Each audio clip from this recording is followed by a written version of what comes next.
दरम्यान नागपूरच्या भालदापुरा परिसरामध्ये मोठ्या प्रमाणात नुकसान झाले आणि या परिसरातून अधिक माहिती देत आहेत तुषार कोहळे। आपण तुषारकडे जाऊयात। तुषार, मगाशी आपण पाहिलं की नागरिकांनी आपबीती सांगितली। भालदापुरात नेमकं काय चित्र सध्या आपल्याला पाहायला मिळतंय? किती नुकसान झालंय? निश्चितच दृश्यांवर लक्षात येईल की कशा प्रकारे ठरवून हल्लेखोरांनी नागरिकांच्या घरांना लक्ष केलेलं होतं। एका रांगेमध्ये जेव्हा या गाड्या इथे पार्क केलेल्या होत्या, या बघा कशा प्रकारे तोडलेल्या आहे। एका रांगेमध्ये जसं आपण पुढे गेलो तर सर्व वाहनांवर मोठमोठ्या दगडांनी रॉडनी हल्ला केला गेलेला आहे। हे बघा दृश्यांमध्ये बघा, हा दगड जेव्हा हल्ला झाला तेव्हा आताही आपण बघू शकतो की इतक्या मोठ्या मोठ्या दगडाने हा हल्ला इथे झालेला आहे। इथे बघा पूर्णतः काच फोडून देण्यात आलेली आहे। गाडी पेटवण्याचे प्रयत्न देखील झालेले आहे। हे बघा इथे कुंड्या कशा प्रकारे आदळण्यात आलेल्या आहे, म्हणजे लोकांच्या घरी ज्या कुंड्या होत्या त्यात उचलल्या आणि त्यात अशा प्रकारे वाहनावर आपटलेल्या आहेत। त्यामुळे मोठ्या प्रमाणामध्ये वाहनाचं नुकसान झालेलं आहे। इकडे बघा म्हणजे या संपूर्ण रांगेमध्ये जेव्हा म्हणजे स्थानिकांचं असं म्हणणं आहे की जेव्हा पोलीस मुख्य रस्त्यावर होते तेव्हा हल्लेखोर हे गल्ल्यांमध्ये शिरले आणि लोकांच्या घरांना लक्ष करत होते।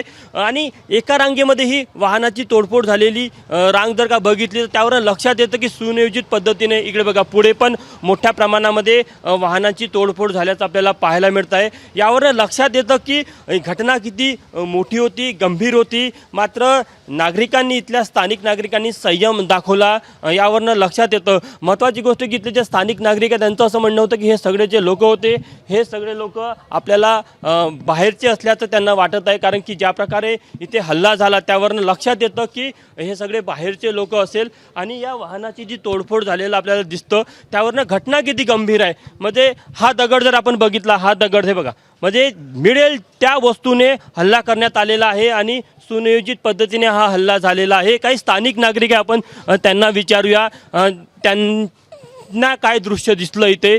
काका, किती वाजताची घटना होती आणि काय चित्र होतं, कशा प्रकारे वातावरण होतं? 7:30-8 वाजतापासूनची वेळ होती।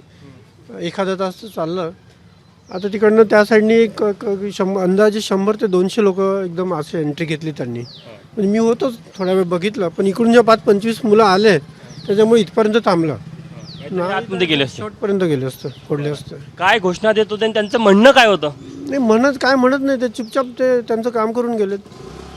घराच्या आतमध्ये नवीन कार आहे, घराच्या आतमध्ये हा गेट ओलांडून त्यांनी कार फोडलेली आहे। त्यामुळे सुनियोजित पद्धतीने यांनी हा हल्ला केला आहे असा आता आरोप होत आहे आणि मोठ्या संख्येने मॉब होता।